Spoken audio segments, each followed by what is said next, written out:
morning, Malacañang Press Corps and guest. Happy Monday briefing with Presidential Spokesperson Harry Roque. Good morning, sir.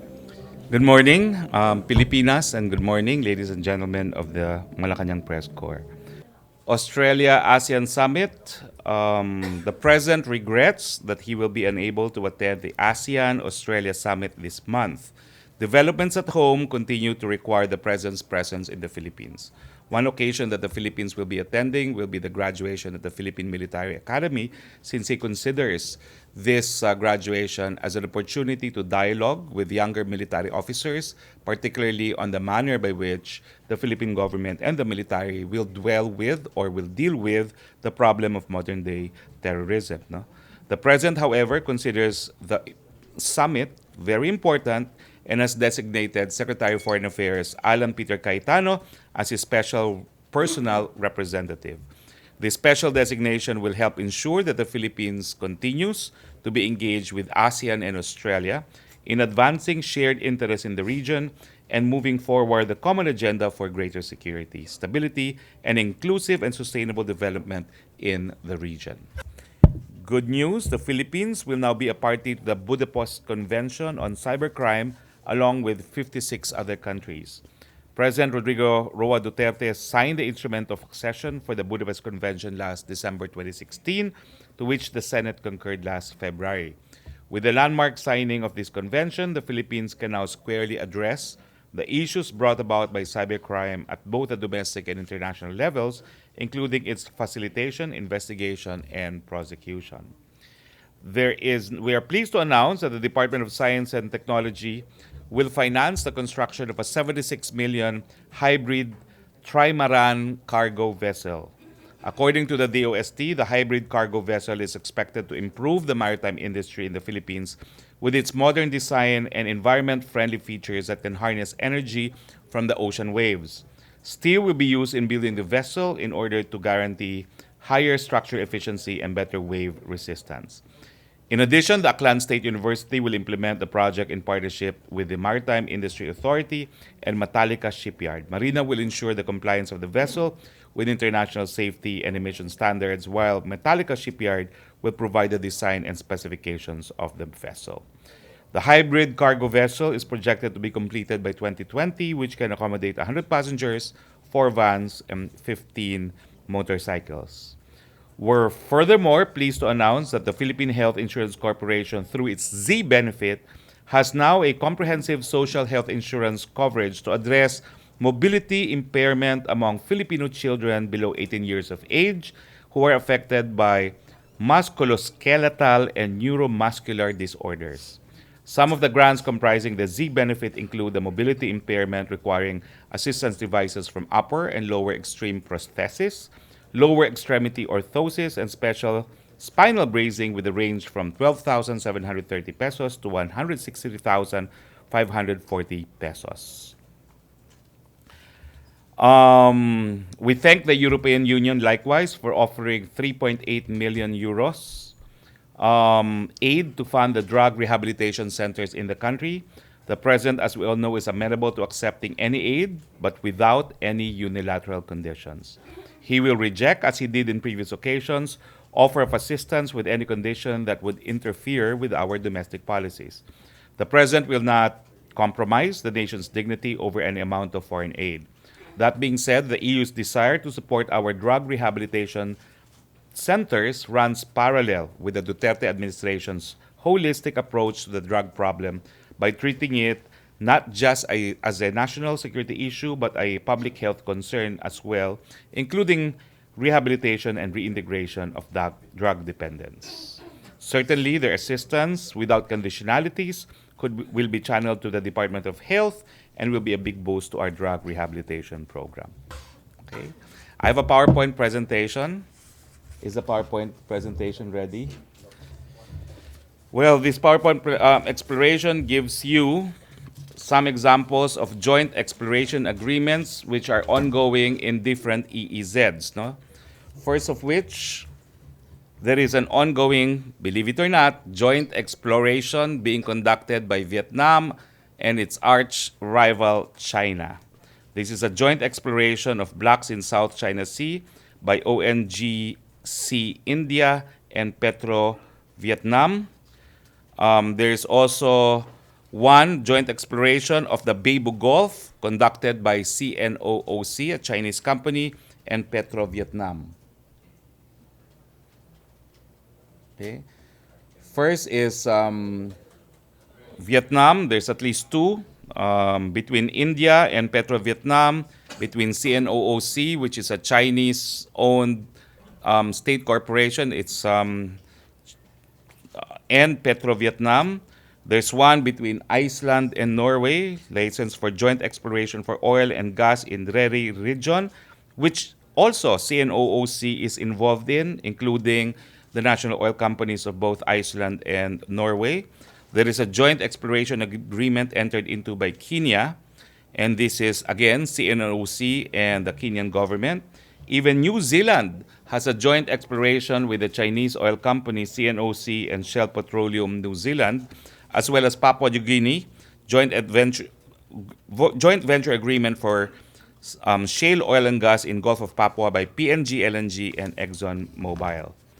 Now, there are also other joint development management or exploration agreements, not necessarily involving CNOOC, but two of which also involve CNOOC. Indonesia, 2008, Joint Exploration, Development, and Operation Agreement, East Java by Husky Canada, Madura, and CNOOC. Malaysia, Unitization Framework Agreements to jointly develop 4 oil fields between Petronas and Petroleum Brunei, as well as Brunei. There's a joint venture agreement on oil field services by Brunei by CNOOC, the Chinese company, and Petroleum Brunei. All these joint exploration agreements means that if ever we enter into a joint exploration and development agreement, it wouldn't be the first in the world. As in fact, CNOOC already has existing joint exploration agreements, even with Vietnam. No?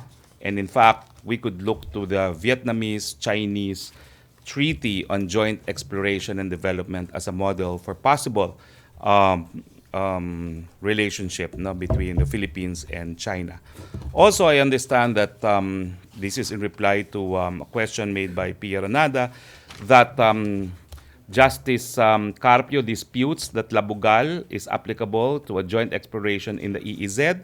Well, my response is I have a digest of the case decision. You can read also the original of the case decision. The decision is correct, is about mining in land territory. But you see, even if it is mining in land territory, the decision said you could allow foreigners to engage in exploration and exploitation of mineral resources, even in areas subject to complete sovereignty. And that is the decision of the court. How much more in an area where there is only sovereign rights? So I would say that if you will allow foreign companies to conduct mining in national territory, including land territory, more so will there be a legal basis if the state allows it, no? Because this is an aspect of sovereignty. It is for the state to determine if it wants to share what should otherwise be exclusive. So if the ruling applies to land territory, I don't think there's any reason for it not to be applicable in an area where there is only sovereign rights. Okay? Now, I will ask my office to give you copies of this digest, but let me read from the decision. This is the rationale of the court in the case of Labugal versus Ramos. No?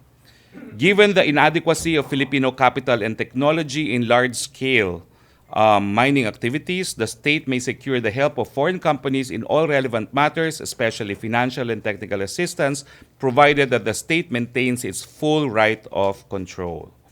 The key is that the state must exercise full control and supervision over the exploration, development, and utilization of natural resources.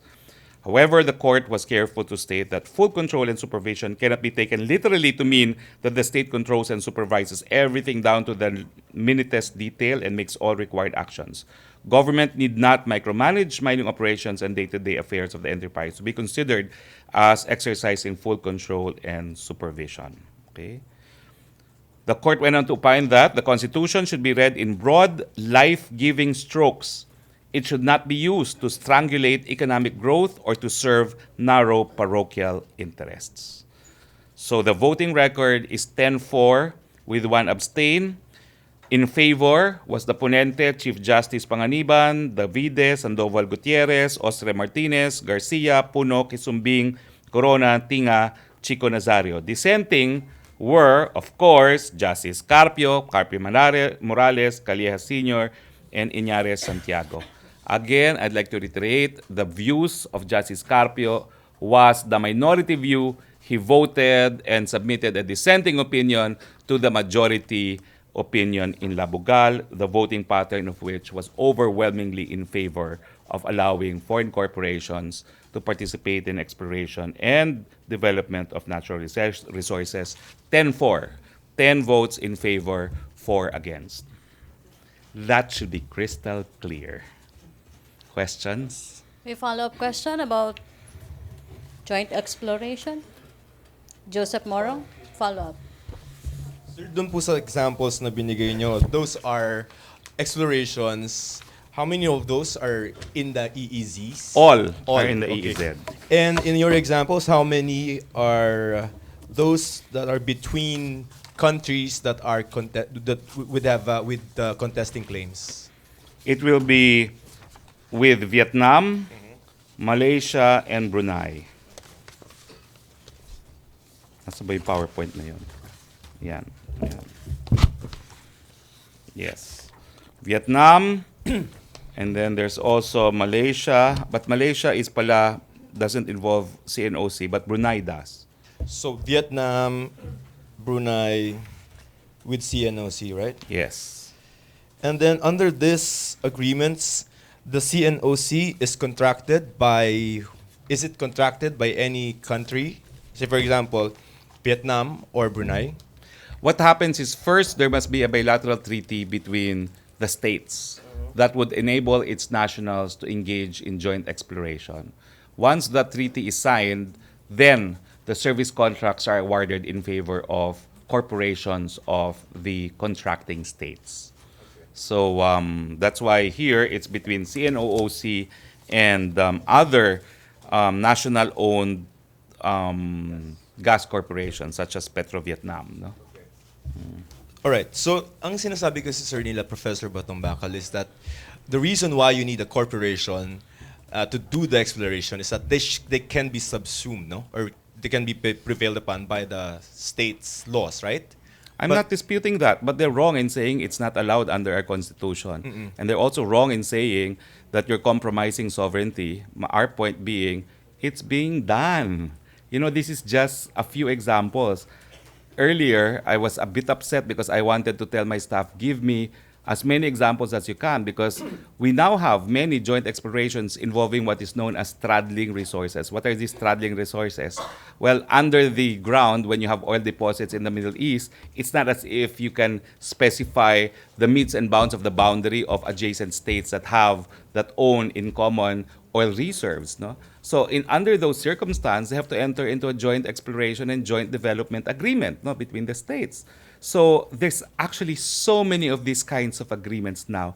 It's actually a common accepted practice for sovereign states to enter into these treaties, allowing joint development and allowing different corporations to enter into service contracts. No? But another point of that they're making is that this will open the floodgates to China exploring other areas of the country, including those that may be exclusively ours with Yes. regard to sovereign rights and sovereignty. But that's the decision of the Supreme Court. What can we do? 10-4. Justice Carpio was only one of the 4. Yes. You know, the original decision of Labugal was foreign companies cannot participate except through FTAAs. On reconsideration, the court came up with the majority opinion saying, no. And as I said, you cannot be myopic about it. You cannot strangulate economic development because of myopic views. No? So that's the majority opinion. If that happens, so be it. It's been decided by the Philippine Supreme Court. Questions? Follow-up, Laila Salaveria. Sir, in this joint explorations, what are the standing of the two countries? Do they have equal standing, or parang will there be sort of an employer-employee relation? Of course not. When you agree on joint development, you enter into a treaty which under international law is defined as a written contract between two states governed by international law. So they contract as sovereign equals. They observe the principle of equality under international law. Kasi sir, one of the areas you mentioned was Service Contract 57, which is not under dispute. It's not under dispute. That's why Labugal applies. We can allow foreign corporations to explore and exploit if we want to. So, meaning we will have equal standing with China. No, they Over- will have to comply with Labugal. As far as 57 is concerned, they will comply with the decision in Labugal. Contracting. So, sir, parang we just contracted their services, ganun po ba yun? Dapat. No, well, they can participate in exploration and exploitation provided, as the decision says, we have ultimate control over the exploration and the development. Sir, how do we manifest this full right and control? You mentioned it doesn't necessarily mean micromanaging. So, how do we intend to? Maybe you should read the decision. It's a rather lengthy decision. No? But among others, you make sure that all our mining laws are complied with. No? You make sure that the share which pertains to the state or revenues otherwise earned from natural resources will be paid to the state, no? Because they are, they are payables, no, revenues in the same way that Malampaya has to pay for, the share of the national government as far as all revenues earned from the oil fields are concerned, no. So and of course you have DNR ultimately through the mining bureau ultimately having control and supervision about the everyday activities of the joint exploration or the development involving foreign companies. Sir, last na, yung sharing, will it be 50-50? Let me just read this. Control, as utilized in Section 2 of Article 12, must be taken to mean a degree of control sufficient to enable the state to direct, restrain, regulate, and govern the affairs of the extractive enterprises. Control by the state may be on a macro level through the establishment of policies, guidelines, regulations, industry standards, and similar measures. Such a degree of control would be compatible with permitting the foreign contractor sufficient and reasonable management of authority over the enterprise it has invested in to ensure efficient and profitable operation. That squarely answers your question. It's in the decision itself. Thank you. Sige, Joseph. Sir, having said that, okay, fine. Look, I think the question is CNOC with regard to 57 or even maybe 72, 72, right? Yes. Yeah.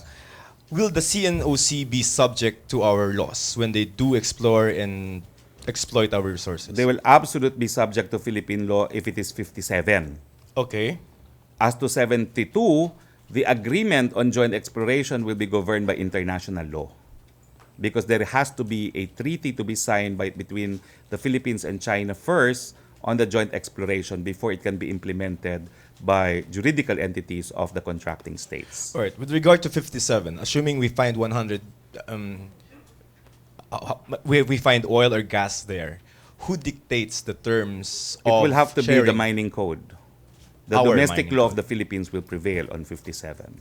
So in that sense, China is under our control. Yes, We yes. gave them the permission. They're right? only a foreign entity engaged in exploration and development. It But can- they have to do it under Philippine laws. It cannot be the same with 72 because both No, are. in 72 you have to thresh out these details because it will have to be agreed upon. Okay, thank you. Okay, other issue? Vic Saminta. Now again, that's on the assumption that 72 is contested territory, no? Of course, our position is it's part of our exclusive economic zone. China claims the same way, and that's why if we enter into an agreement, we'll have to spell out the respective rights and obligations of the parties by way of a compromise, no? No, we're not. In fact, we have no agreement as of yet. We have no treaty on joint exploration as of yet, but we can look to the treaty between Vietnam and China as a model. Vic Saminta. Secretary, magandang hapon po. Yes, magandang hapon po. Kanina po nag-file na po ng co-warranto petition sa Supreme Court si Solicitor General Jose Calida.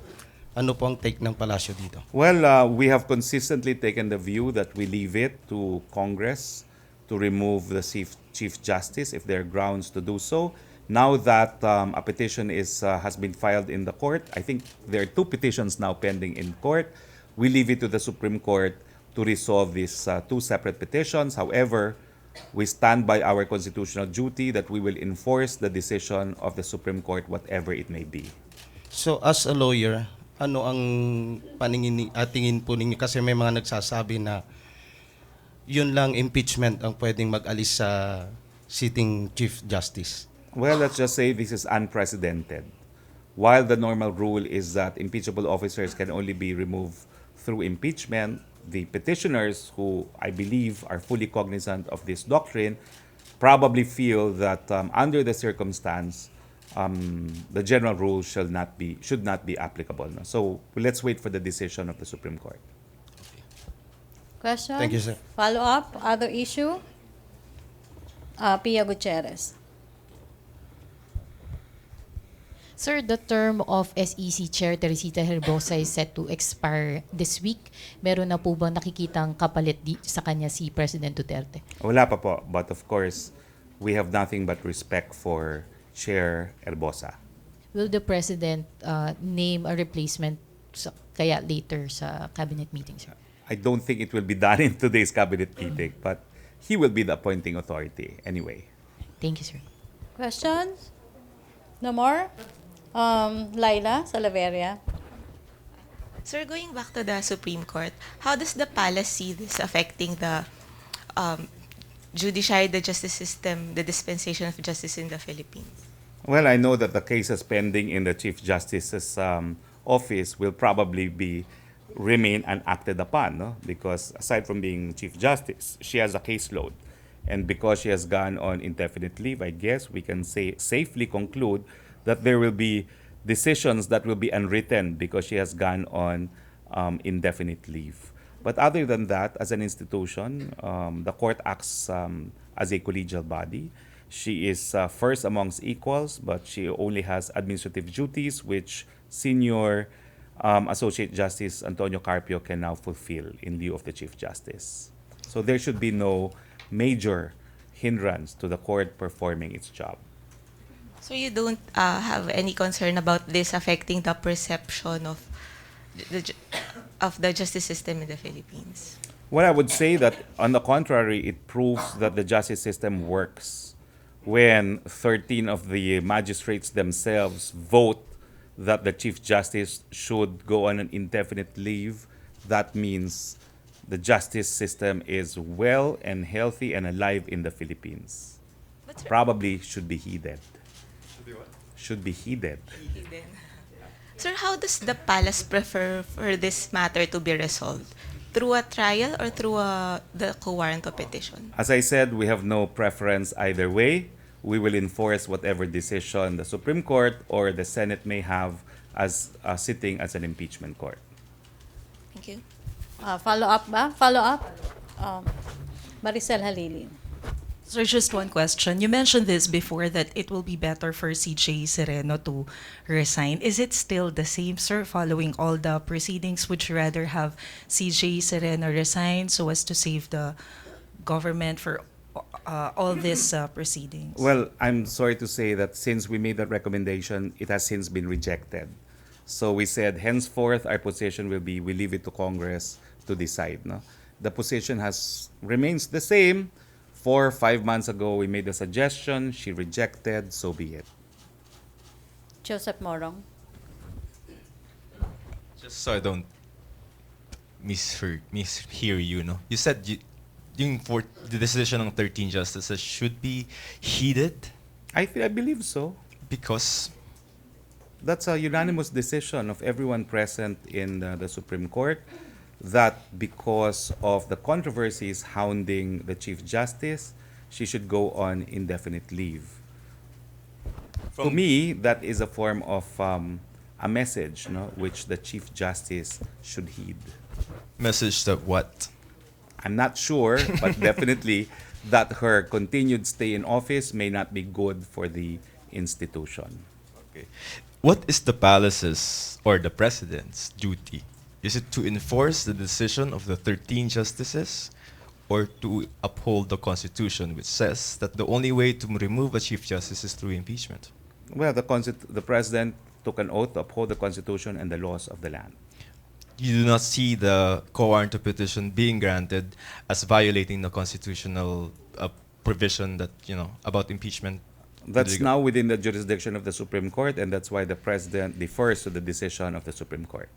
So when he defers to the decision of the Supreme Court, when they say, I think it's a foregone conclusion, no? If it goes up to the Supreme Court and it has 13, mukhang yun na yun, di ba? Again, this would be a contumacious act if we speculate on how the Supreme Court will decide. Either way. Okay. So let's stop there. Okay. Okay. MPC, no more questions? Laila? Ikaw? Oh, sige, okay. Cabinet meeting, nakauwi na po si Secretary Simato? Will he be making the recommendation after his return from Boracay? I believe all members of the cabinet will be present unless they have very urgent reasons not to be present this afternoon. Sir, pag may sinabi. Of course, I'll be reporting tomorrow. Tomorrow. Tomorrow. Tapos na Okay. kasi yung balita, no, by the time we begin the meeting. Question. I will talk to the Agriculture Secretary and tell him, please wait for me to make the announcement at 11 o'clock tomorrow morning. Okay. Okay, MPC? Hannah? Last question na tayo kay Hannah? Sir, good morning. Sir, reaction lang po dun sa ilang mga netizens po. They took a picture po ng isang fan na may mukha ninyo. They're saying that apparently, ginagamit nyo daw yung position ninyo sa pagbiyahe nyo po, sa pag-conduct nyo ng press briefing para po daw dun sa plans ninyo sa 2019 na tumakbo as senator. Is this true, sir? Well, I What think is the your issue reaction? is who paid for the funds. I'll answer that. Deputy Speaker Gwen Garcia. As in fact, all the funds are in Cebu. I want her to send a lot more funds here, no? But it's too expensive. Ang binigay lang niya sa akin fund, hindi niya sinagot yung pagtatransport sa Manila. So I'll make the suggestion, can you also pay for transporting the funds to Manila? So therefore, you're running. You're I do running, not sir. know. I mean, that was given to me by Gwen Garcia. It's too much of a waste not to distribute it, especially since we first distributed the funds in Cebu. And it was also for an occasion involving a cooperative founded by the mother of Deputy Speaker Gwen Garcia, But you are not, Cebu CFI. sir, you're not using your position, sir, sa pagpunta nyo doon I sa do mga- not think so. What I do know is that the journalists all over the country appear to be very appreciative. In fact, in Tarlac, I was asked a question which for the first time I could not answer. It has not really happened here in Malacañang Press Corps, but it happened to me in Tarlac. That's different. But in Tarlac, I was asked a question that I was like, could not answer and say, I can't answer that. I don't know the answer. I forget now. I said I will research on it, but I will review the transcripts. Okay, Thank you, MPC, sir. no more questions? Okay na? Okay, thank you Malacañang Press Corps. Thank you Presidential Spokesperson Harry Thank you. Roque. See you tomorrow. Back to our main studio sa Radyo Pilipinas and People's Television Network. I will talk to Secretary